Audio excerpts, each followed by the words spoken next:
Inside Gaming is sponsored by ExpressVPN. Why haven't you gotten a VPN yet? Visit expressvpn.com/inside. Hey everybody, and welcome back to Inside Gaming Daily for Friday. Let's give a big yes for the next-gen consoles. Who wants to do it? Patrick's all you. Can you do it from your reading chair? Great. Oh. This is good stuff. Here we go. Oh my god. It's a man in his kingdom. Yes! Very good, very good. Yesterday, we rounded up reviews for the Xbox Series X, and today we've got a whole mess of PS5 reviews for you guys. That's right. Now, obviously, the PS5 has a pretty tough act to follow, considering the PS4 was just one of the best-selling consoles of all time. No pressure there. But don't worry, Sony has a plan. More exclusives, cool new controller, and a big ol' chungus of a console. And exclusive rights to Big Chungus, too. So what did people think of the new machine? Well, the reviews all seem pretty positive. Yeah, they like the super fast SSD. Brian, don't. And the controller got a lot of praise. And unlike the Xbox Series X, it's got some exclusives. These nuts. I'm sorry. These nuts. And unlike the Xbox Series X, it's got some exclusives to play too. I do feel like the PS5 is like a freshman in high school, and all the teachers are like, your brother was valedictorian of the class, so you got some big shoes to fill, mister. We should note that certain PS5 features not ready to be tested, multimedia apps, and the PlayStation Store. CNET also noted that very few native PS5 games were available. Also, online services and features, they won't be stress tested until it's out to the public, so keep that in mind. It's not a full 100% review, but it's enough to get you there. So first, let's talk about how the console looks, because that is way more important than games or performance, at least to Connor. IGN's reviewer called the PS5 far and away the most flamboyant looking console I've ever owned. They wrote, it's a bit showy, and in a world of generally sleek and simple tech, it looks a bit out of place, like 2006's version of 2046. That's actually a very astute That's a really good. Yeah. Who wants to play Fortnite? Yep.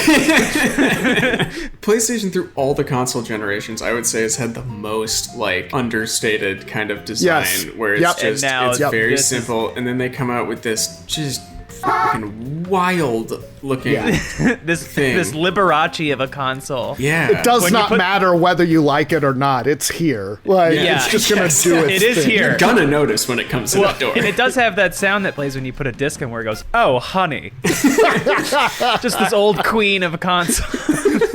Another aspect of the PS5 that's gotten a lot of attention is the new DualSense controller. Everyone loved it. Like, everyone just could not stop talking about this controller. CNET talked a lot about its haptics, the adaptive triggers. You know all this stuff. The built-in mic. Oh, it's great. They called it a game changer that has done more to sell me on the PS5 than anything else I've messed about with. It's sort of like their dog in a purse, to continue with the analogy. You know what I mean? Nice. Yes, I like that. very much It's so, very much a statement piece. TechCrunch's reviewer noted that when they were playing Spider-Man, Miles Morales, the triggers act as a very sensitive rumble, but also give you tactile feedback when you're swinging, telling you you've made contact and so on. Well, yeah, I'm telling you, this console's out there swinging, and it knows when it's made contact. Oh, you know it does, honey. baby. Okay, with a little bit of a rumble. They also loved the controller and summed it up by writing, I want to play games that use it well. I don't want to play games that don't have it. That seems like an exaggeration. Really? You're just not going to play the game? We'll get to more reviews in a second, but you know what always gets great reviews?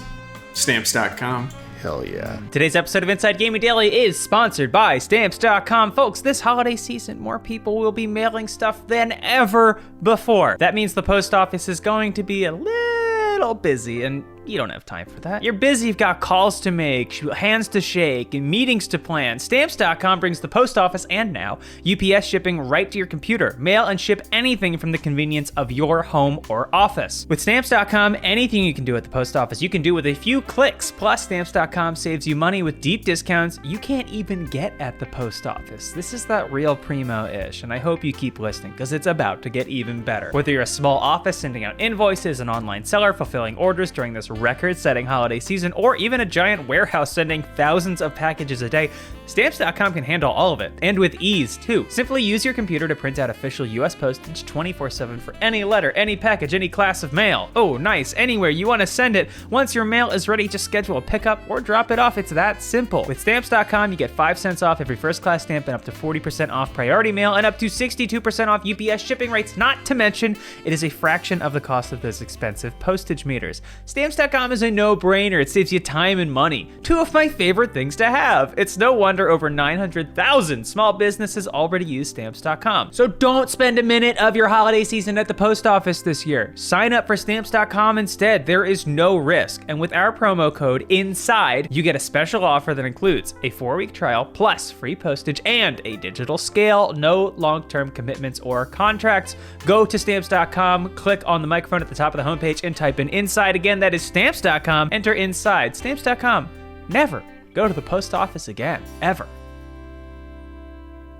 Thank you, Stamps.com. Okay, now let's talk about the PS5's much ballyhooed solid-state drive. Now, Sony has obviously made that a huge selling point of the console. CNN noted that the PS5 loads games about 10 to 20 seconds faster than a PS4 Pro. They also said it can read physical discs a few minutes faster. A few minutes? That's a lot of minutes. Aren't the physical discs essentially just like... It's just a license. A license? Right? Yeah, it's like the CD key or whatever now. It's not essential to play the game. Polygon's reviewer wrote that I never had a loading screen longer than a second in Miles Morales. That's very good. They added that while a Sony-owned studio is more likely to be able to optimize for the hardware out of the gate, the load times for Devil May Cry 5 were shorter than those in the original game. Now let's talk storage. Much like the next-gen Xboxes, the PS5 seems to have a surprisingly small amount of space for games. Polygon noted that although the console has an advertised 825 gigs of storage, low to begin with, and a weird number, their PS5 said they had 667.2 gigabytes of usable space, with 223 gigs free after 2 weeks of use. More troubling, Sony says the PS5 won't support expandable internal storage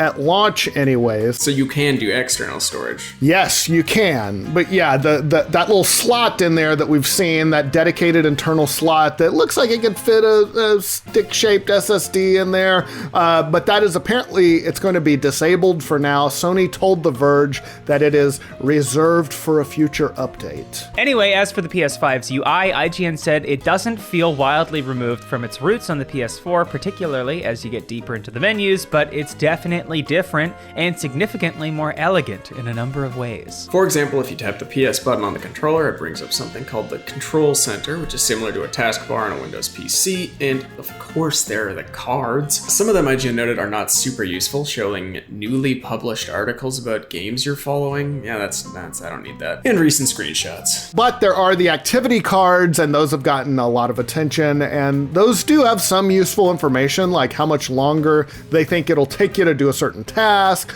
or some hints if you suck and you need some hints and you don't have to go to YouTube. They brought up Demon's Souls, the remake, for example. It has more than 180 videos to help players get past certain parts of the game. It's not clear, though, if other games will go to those same links, and they won't. Nobody else is going to put 180. This is them just showing off right now. Another big question that gamers had about the PS5 was its backwards compatibility. Sony didn't talk much about it, but Digital Foundry said that it will run your PS4 and PS4 Pro games and that they look fantastic on the new machine. They said that Ghost of Tsushima now runs flawlessly at 60 frames per second on PS5, and it's simply brilliant. In addition, they said that Days Gone runs on the PS5 at a beautifully slick 60 frames per second, but of course... That's what I've been waiting for. To find that out for yourself, you would actually have to play Days Gone. So that one... Tech Radar said that the PlayStation 5 can play 99% of PS4 games, as well as a few PS3 and PS2 games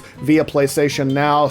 But that's it when it comes to backwards compatibility. Still a far cry from what the Xbox Series X can do, but it's something. But what about new games? Lots of reviewers got their hands on Spider-Man Miles Morales and had a lot of praise for it on the new machine. The game is currently sitting at an 85 score on Metacritic, with Game Informer praising its lack of load times and beautiful ray tracing. They wrote, the PlayStation 5 version of Marvel's Spider-Man Miles Morales is a technical juggernaut that continually impresses. It is the ideal way to play the game if you can. There's also a platformer called Astro's Playroom with that adorable Astro robot. That comes pre-installed on the PS5. People liked it. CNN said the game feels next-gen from the get-go and called it an excellent showcase of the PlayStation 5's redesigned controller. So at the end of the day, is a launch PS5 worth your $500? Well, if you have a PS4, maybe not, considering that you'll be able to play Miles Morales on the PS4. As CNET put it, if you want wanted one but weren't able to get a pre-order, you should feel no FOMO. IGN agreed, saying that it's got a launch lineup dominated by games that are also on the PS4, which, yeah, that makes sense. But again, they loved the controller. They said that it's the DualSense controller that has proven to be the surprise haymaker I never saw coming. It truly leaves other controllers feeling primitive in comparison. CNN said that if you already have a PS4 Pro, the benefits may be a little more elusive. They wrote, for $500, you get a sleek new user interface and slightly better looking games, but that's about it. I want one. PlayStation, if you're watching, send me one.